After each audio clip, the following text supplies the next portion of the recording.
我諗咧，每個人咧，每一日咧都會要面對好多嘅事情同埋挑戰嘅。咁心裏邊所承載嘅人事物咧，如果我哋冇適當嘅渠道去梳理、去面對嘅話，耐唔耐咧，我哋就會被困喺其中，唔單止會影響住我哋嘅心理健康同埋人際關係啦，更加會影響我哋同神嘅關係。我至今牧會大概25年啦。經常咧我都要去陪伴住會友去面對佢哋生命中好多突發嘅狀況啦，無論係生老病死、家庭、工作、人際關係或者係生活轉變帶嚟嘅影響。如果我冇梳理好我自己內在嘅問題，有時我覺得都好難真正去體察到弟兄姊妹去裏邊嗰種嘅真正嘅需要同埋關顧。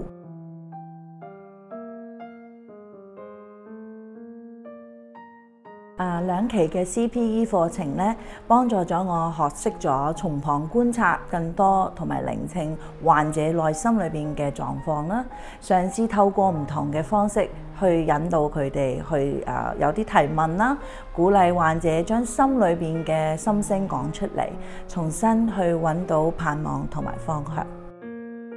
而 CPE 訓練中嘅逐字報告、個人反思，甚至乎係督導，會幫助我學識得懂得去關心我自己啦，檢視我自己個人近期嘅狀態係點樣，適時嘅重新去訂立返目標，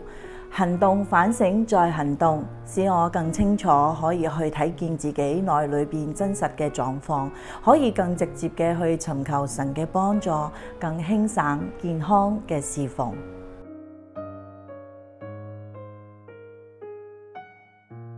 行動反省再行動，呢個唔係口號，而係真實嘅去落實喺我嘅生活中啦。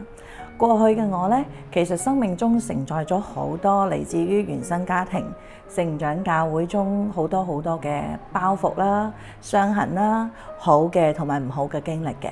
信仰嘅操練係會讓我好自然地選擇去原諒啦、包容同埋接納。但係我從未諗過，原來自己從未真實嘅去放下同埋釋懷，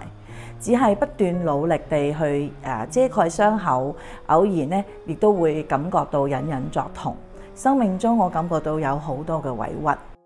透過 CPE 嘅課程，我好開心可以認識同行嘅一班牧者同學啦、督導老師，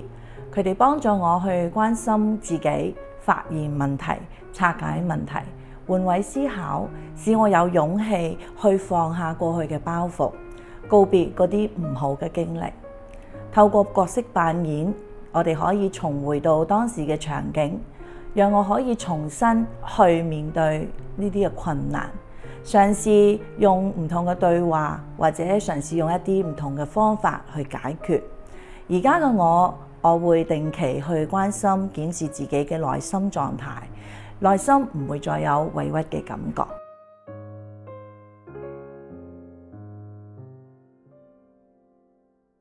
我覺得牧養呢係生命影響生命嘅工作，正確又適當嘅提問係可以幫助我聽到弟兄姊妹嘅問題同埋需要。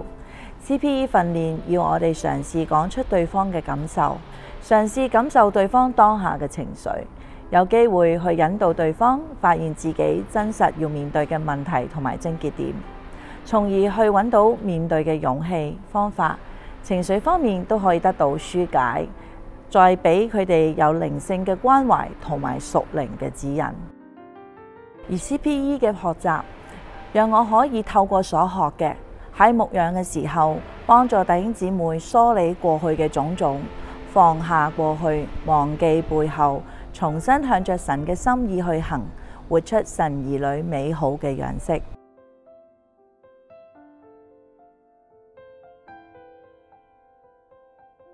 CPE 嘅課程可以幫助我哋真實嘅去面對自己，同過去嘅自己和解，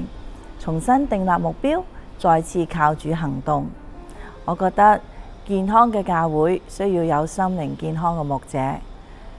CPE 課程幫助我哋心靈更加健康、愉快嘅侍奉上帝。